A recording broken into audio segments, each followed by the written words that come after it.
Hello guys, मैं हूँ नीरा और आज मैं आप लोगों से करवा चौथ के बारे में बता रही हूँ। कथा विधि, पूजा कैसे की जाती है, क्यों किया जाता है, इसके क्या फ़ायदे हैं। तो आइए जानते हैं इस करवा चौथ के का व्रत विधि, इसमें क्या क्या सामग्री चाहिए। तो पहले क्या करते हैं, सुबह जल्दी उठकर स्नान कर लें। स्नान करने के बाद मंदिर की साफ सफाई कर ज्योति जलाएं। देवी देवताओं की पूजा अर्चना करें। निर्जला व्रत का संकल्प लें। ये मैं बता रही हूँ जो पहली बार रख रहे हैं करवा चौथ का व्रत, तो इन बातों का रखें ध्यान, जान लें नियम और पूजा विधि। सुबह जल्दी उठकर स्नान कर लें। स्नान करने के बाद मंदिर की साफ सफाई कर ज्योति जलाएं। देवी देवताओं की पूजा अर्चना करें। निर्जला व्रत का संकल्प लें। सबसे पहले भगवान गणेश की पूजा करें। किसी भी शुभ कार्य से पहले भगवान गणेश की पूजा की जाती है, इसलिए पहले भगवान गणेश की पूजा करें। इस पावन दिन शिव परिवार की पूजा अर्चना की जाती है, यानी शंकर पार्वती और गणेश जी की। माता पार्वती, भगवान शिव और भगवान कार्तिकेय की करवा चौथ के व्रत में चंद्रमा की पूजा की जाती है। चंद्र दर्शन के बाद पति को छलनी से देखें, पूजा करें। इसके बाद पति द्वारा पत्नी को पानी पिलाकर व्रत तोड़ा जाता है। इसके बाद करवा चौथ व्रत पूजा सामग्री इस प्रकार करें। एक चौकी उस पर बिछाने के लिए लाल या पीला कपड़ा, करवा चौथ माता का फोटो, मौसमी फल और फूल, छलनी, रोली, कलावा, दक्षिणा यथासंभव, गडरा की शिरकी, श्रृंगार का सामान, कथा की पुस्तक, एक बर्तन में जल, घी का दीपक, रोली, सिंदूर, करवा में भरने के लिए चिवड़ा और लड्डू, घर में जो व्यंजन बना हो, स्वयं ओढ़ने के लिए चुंदरी, गाय के गोबर की गौरी, धूप बत्ती, गोबर की 4 पीढ़ियाँ, रुई, माचिस, सुपारी, गणेश जी को स्थापित करने के लिए टोटी वाला करवा, पीतल या मिट्टी का बर्तन। हवन सामग्री, चंद्रमा की पूजा के लिए थाली में छलनी, अर्घ्य देने के लिए करवे में जल और व्रत खोलने के लिए पानी एवं मिठाई होनी चाहिए। कुछ भी मीठा स्वीट होना चाहिए। कुछ जगह पर स्थानीय परंपराओं के मुताबिक खील से भरे करवे रखे जाते हैं। मीठी मट्टी का भी महत्व बताया जाता है। साथ ही सुहाग से जुड़ी सामग्री जैसे बिंदी, सिंदूर, चूड़ी इत्यादि सामान।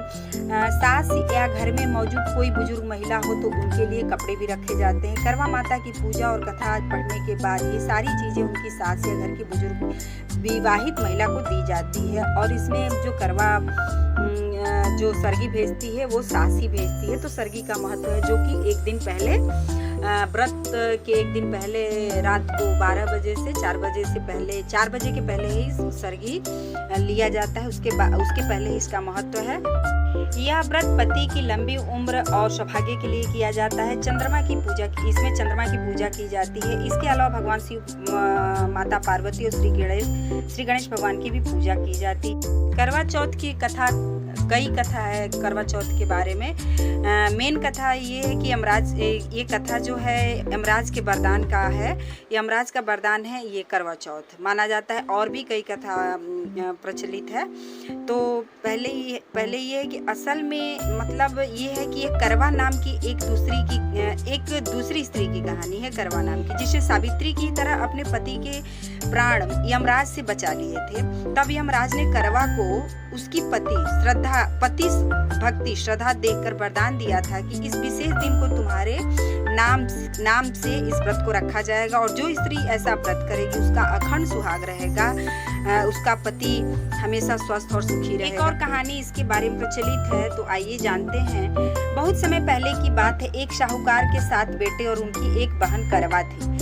सभी 7 भाई बहन अपनी बहन से बहुत प्यार करते थे, यहाँ तक कि वे पहले उसे खाना खिलाते और बाद में स्वयं खाते थे। एक बार उनकी बहन ससुराल से मायके आई हुई थी। शाम को भाई जब अपना व्यवसाय बंद कर घर आए तो देखा उनकी बहन बहुत ही व्याकुल थी। सभी भाई खाना खाने बैठे और अपनी बहन से भी खाने का आग्रह करने लगे, लेकिन बहन ने बताया कि उसका आज करवा चौथ का निर्जल व्रत है और वह खाना सिर्फ चंद्रमा को देखकर उसे अर्घ्य देकर ही खा सकती है। चूंकि चंद्रमा अभी तक नहीं निकला है, इसलिए वह भूख प्यास से व्याकुल हो उठी है।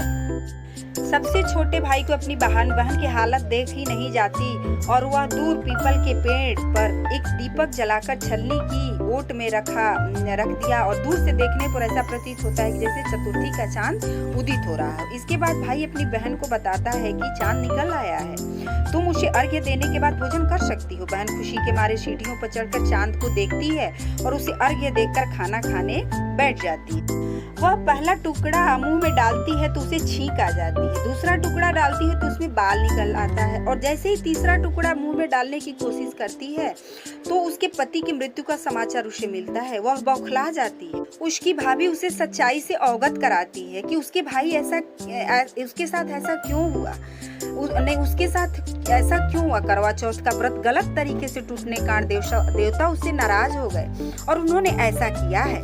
सच्चाई जानने के बाद करवा निश्चय करती है कि वह अपने पति का अंतिम संस्कार नहीं होने देगी और अपने सतीत्व से उन्हें पुनर्जीवन दिलाकर रहेगी। वह पूरे 1 साल तक अपने पति के शव के पास बैठी रहती है, उसकी देखभाल करती है, उसके ऊपर उगने वाले सुईनुमा घास को वह एकत्रित करती जाती है। 1 साल बाद फिर करवा चौथ का दिन आता है। उसकी सभी भाभियां करवा चौथ का व्रत रखती हैं। जब भाभियां उससे आशीर्वाद लेने आती है तो वह प्रत्येक भाभी से यम सुई ले लो 20 सुई दे दो, मुझे भी अपने जैसा सुहागिन बना दो, ऐसा आग्रह करती है। लेकिन हर बार भाभी उसे अगली भाभी से आग्रह करने का कहकर चली जाती है। इस प्रकार जब छठे नंबर की भाभी आती है तो करवा उससे भी यही बात दोहराती है। यह भाभी उसे बताती है कि चूंकि सबसे छोटे भाई की वजह से उसका व्रत टूटा था, अतः उसकी पत्नी में ही शक्ति है कि वह दूसरे पति को दोबारा जीवित कर सकती है। इसलिए जब वह आए तो तुम उसे पकड़ लेना और जब तक वह तुम्हारे पति को जिंदा न कर दे उसे नहीं छोड़ना। ऐसा कहकर वह चली जाती है। सबसे अंत में छोटी भाभी आती है। करवा उनसे भी सुहागिन बनने का आग्रह करती है लेकिन वह टाल मटोल करती है। उसे देख करवा उन्हें जोर से पकड़ लेती है और अपने सुहाग को जिंदा करने के लिए छुड़ाने के लिए नोचती करती है। करवा नहीं छोड़ती। अंत में उसकी तपस्या को देख भाभी पसीज जाती है और अपनी छोटी अंगुली को चीरकर उसमें से अमृत उसके पति के मुंह में डाल देती है और वो श्री गणेश कहते हुए उठ जाता है और करवा प्रसन्न हो जाती है अपने पति को पाकर। तो इसीलिए ये इस व्रत का महत्व है और ये व्रत सभी स्त्रियों को करना चाहिए अपने पति की सुरक्षा के लिए, उम्र के लिए और सभी तरह की खुशी के लिए। ये व्रत सारी मनोकामना पूर्ण